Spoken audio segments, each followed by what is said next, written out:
O socialismo deu certo na China, então. É interessante porque o modelo chinês confunde muitas pessoas, porque, por um lado, é um país com traços socialistas, é um estado de partido único, e se o Lenin voltasse a viver hoje, ele claramente ia reconhecer exatamente o que ele descreveu de como deve operar um estado de partido único. O Partido Comunista controla todos os aspectos do dia a dia das pessoas, que é algo inimaginável, né? Ou seja, imagine o Estado brasileiro determina quantos filhos uma família pode ter. Ou seja, o Estado tem uma presença que é muito maior. Ao mesmo tempo, na economia, por décadas, empresas tiveram uma imensa liberdade também. O que a gente está vendo agora é uma espécie de tentativa do governo em controlar empresas que por décadas tiveram realmente uma economia gigante ao seu dispor, né? A economia cresceu de maneira incrível por 40 anos, basicamente.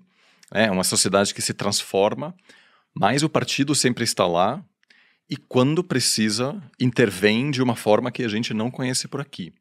Então, eu acho que alguns dirão, é claro, é um sistema socialista, mas, ao mesmo tempo, pode-se argumentar que os elementos que facilitaram a ascensão da China são elementos claramente capitalistas, e a China, apesar do seu sistema socialista, contém traços muito capitalistas, muito individualistas, onde o sucesso econômico é tudo. E às vezes a gente pensa, nossa sociedade é muito materialista. Quando falo com amigos chineses, eles dizem que no Tinder chinês, a primeira coisa, inclusive às vezes na foto, aparece o olerite. Né? É Que fundamental. loucura. Tem muito mais homem do que mulher lá no... Exato, por causa da política do filho único. Muitos casais, ao longo das décadas, abortaram quando viram no hospital que iam ter uma menina, então tem um excesso de homens, uma competição enorme. E, daqui a pouco a gente vai falar disso, o setor imobiliário é fundamental para a cultura chinesa, porque não dá para casar sem ser dono de um apartamento, pelo menos. Né? Então, assim, também muita distorção e muita coisa que para nós é diferente, que aos poucos a gente precisa conhecer, porque, eu concordo plenamente, a gente não tem como pensar mais sobre o futuro da economia global sem a China no centro. Não, é até interessante que a nossa história ela é ocidental, né?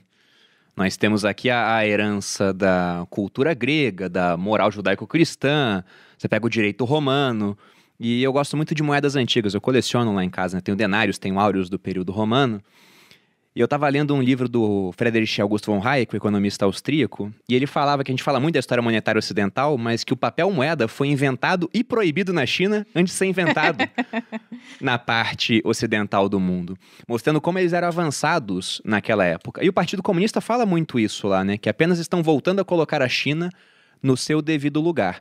E agora eles são um país muito rico, mas eles ficaram muito pobres antes por conta de um modelo político que tornou a economia muito fechada no final das contas. Por conta de uma revolução cultural, você não tinha empresa, e aí depois nós tivemos essa abertura. E como é que funcionou essa abertura naquela época, lá no começo? Porque as empresas tinham muita liberdade, mas isso não era em toda a China, era em alguns locais específicos, não era? As zonas econômicas especiais. Pode falar um pouco disso pra gente? Claro, então, e também certamente você saberá comentar até mais do que eu, né? Assim, do ponto de vista político, o partido sempre foi muito pragmático. Muitas vezes a gente pensa, poxa, um governo socialista, enfim, tem sido na história muito mais pragmático do que os governos soviéticos, por exemplo. Inclusive rachou em algum momento com a Rússia, porque percebeu que era preciso adotar uma outra estratégia, e foi justamente nesse momento que o governo americano percebeu que havia um espaço, na época do Kissinger, de se aproximar da China, iniciar uma relação econômica e aproveitar dessa abertura.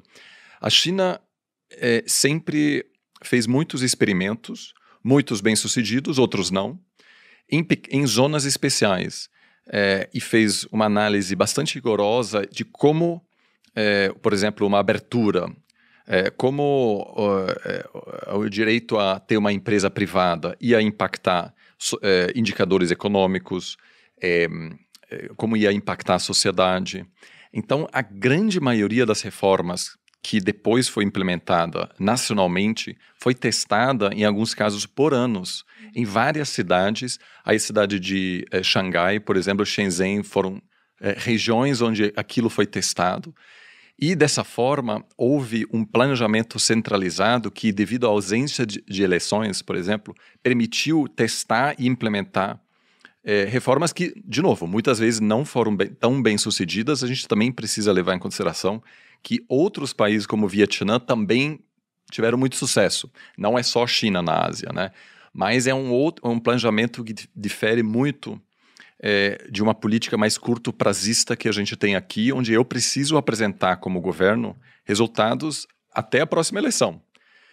Se minhas políticas são ótimas, só que só geram resultados positivos daqui a 10 anos, eu vou perder a eleição. A grande vantagem de ter um partido só, um ganhador só, claro, então não tem como competir com ninguém. O lado positivo é esse, mas o lado negativo é que também não há como corrigir, né? E agora a grande questão será como, se aquela grande aposta de controlar mais o setor privado permite reter esse espírito inovador que marcou a economia chinesa nos últimos anos. Tem até aquele meme que apareceu nas eleições americanas, que era do Kim Jong-un, da Coreia do Norte, fazendo uma cara assim, falando: eu sempre avisei que esse negócio de eleição com mais de um candidato dá problema.